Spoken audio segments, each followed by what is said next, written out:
A dusty town on the edge of the frontier stirred with cruel excitement. Traders and fortune-seekers gathered near the saloon, whispering about the new attraction brought in by bounty men. Shackled to a wooden post stood a young Apache woman, her wrists bound by iron chains, her dark hair tangled but her posture proud. She was displayed as if she were a trophy, a living symbol of conquest in a land that thrived on such humiliations. Some men jeered, others simply stared. The air reeked of whiskey, sweat, and greed. Yet in her eyes burned defiance, though exhaustion dulled its flame.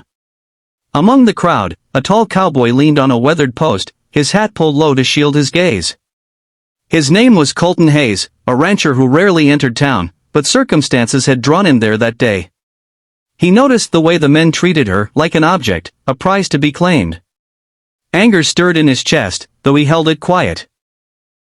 He wasn't looking for trouble, but something about her silence, the way she refused to bow, unsettled him more than the laughter of the drunken mob.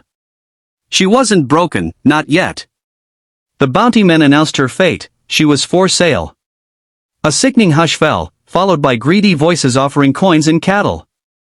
The woman's jaw clenched, but her spirit didn't yield. Colton shifted uncomfortably, wanting to leave, but her eyes found his in the crowd. In that moment, something shifted.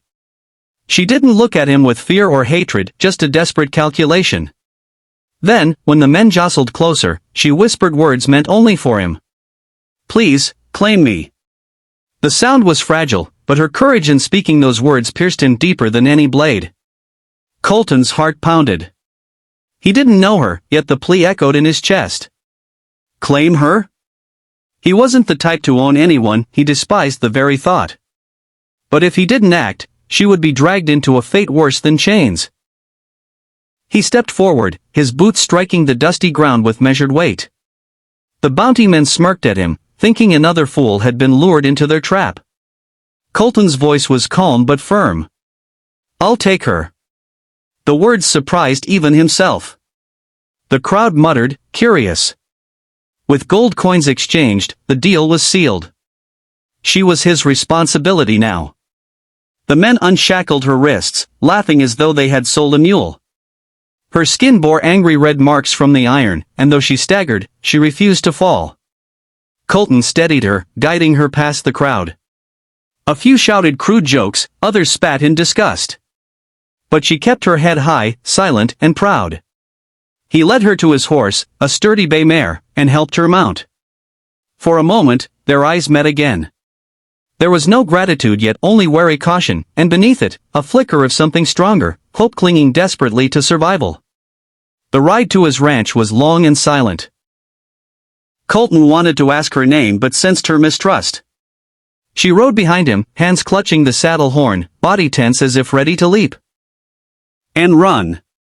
The prairie stretched endlessly around them, golden grass swaying in the wind, the sky painted with fire as the sun sank low. He wondered what had brought her here, what stories her people carried, what wounds she bore. She was not his prisoner, though the world might see it that way. He was determined she would not remain a trophy under his roof. When they reached the ranch, the woman slid from the horse and looked around. The land was quiet, miles of open fields, a small wooden cabin, corrals for horses. For the first time that day, her expression softened. Freedom lay closer here than in town. Colton gestured toward the cabin, offering her food and water. She hesitated before stepping inside, scanning every corner as though danger might be hidden. When he placed bread and beans on the table, she ate slowly, still watching him. Finally, after long silence, she spoke a single word. Naya. It was her name. Colton nodded, repeating softly, Naya. The name settled in his chest like a promise. He told her his own, though she barely reacted. Still, the wall between them thinned slightly. Over the next days, Naya moved quietly through the ranch, helping with small tasks, though her guardedness never faded. She slept lightly, always alert. At night, Colton heard her whispering in her own tongue by the fire, prayers carried into the flames. He didn't understand the words, but he understood the sorrow. She had lost much. Perhaps everything. And though she was under his roof, her spirit remained untamed. One evening, trouble found them. A group of men rode up drunk, rowdy, the same ones who had mocked Naya in town. They had tracked Colton's ranch, demanding he hand her over. "You can't keep her forever, cowboy," one sneered. Colton stood on his porch, rifle in hand, Naya behind him. His jaw tightened. "She's not yours to take." Tension flared like gunpowder. The men threatened, but Colton didn't waver. At last, with curses, they rode off into the night. Yet Naya's eyes lingered on him, studying the man who had drawn a line in the sand for her sake. Winter crept in, bringing long nights and biting winds. Naya gathered wood, tended the fire, her movements becoming part of the ranch rhythm. Slowly, she began to trust, though scars of captivity weighed heavy. Sometimes, she would speak in fragments about her people, the songs, the rivers, the dances under the moon. Her voice grew softer, more human, as if remembering made her both ache and heal. Colton listened, never pressing. For the first time in years, his lonely ranch echoed with more than silence. She filled the air with something unspoken, something he hadn't realized he craved, companionship.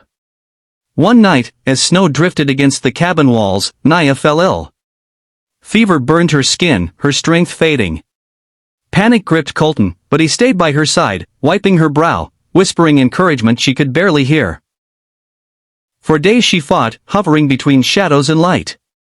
In her delirium, she spoke of her family, names carried by the wind, of loss and yearning. Colton realized then that protecting her wasn't enough, she deserved a chance to live free, to belong somewhere she could breathe without chains. When her fever broke at last, relief flooded him.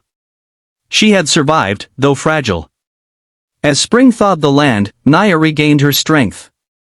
She laughed softly one morning at the sight of a foal stumbling on shaky legs. The sound startled Colton, it was the first time he'd heard joy in her voice. Days grew brighter, work shared easier.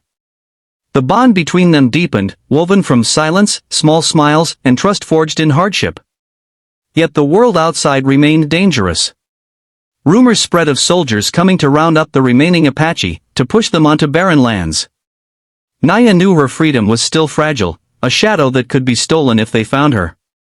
One evening, as the sun bled into the horizon, Naya stood with Colton by the fence. The wind tugged her hair, her eyes searching his face. "Why did you claim me?" she asked softly. He met her gaze, struggling for words. "To protect you," he said finally. "Not to own you." "Never that." For a long moment, she studied him, as though weighing truth. Then she nodded, a quiet acceptance settling between them. In that moment, something unspoken bloomed, an understanding deeper than gratitude, something fragile yet powerful. Neither dared call it love, not yet, but it lived there nonetheless. Trouble returned with the soldiers. They came with orders, demanding Naya be handed over. Colton refused, his rifle steady, his stance unyielding. The standoff burned long in the twilight. Soldiers threatened, but Naya stepped forward, eyes fierce. "I am not a prize," she declared in halting English, her voice carrying strength that silenced even the wind. Colton stood beside her, unwavering. At last, perhaps seeing the fire in both, the soldiers withdrew, muttering of wasted time.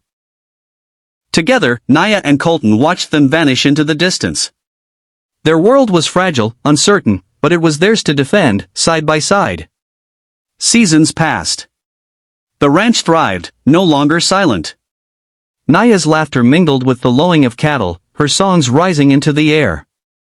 She was no longer the chained woman of the marketplace but a free soul who had chosen her path.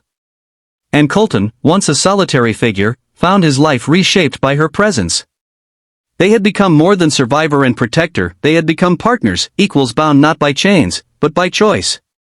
In the quiet evenings, as the fire crackled and the stars stretched endlessly overhead, Colton realized her whisper had not been a plea for ownership. It had been a plea for freedom, and he had answered it.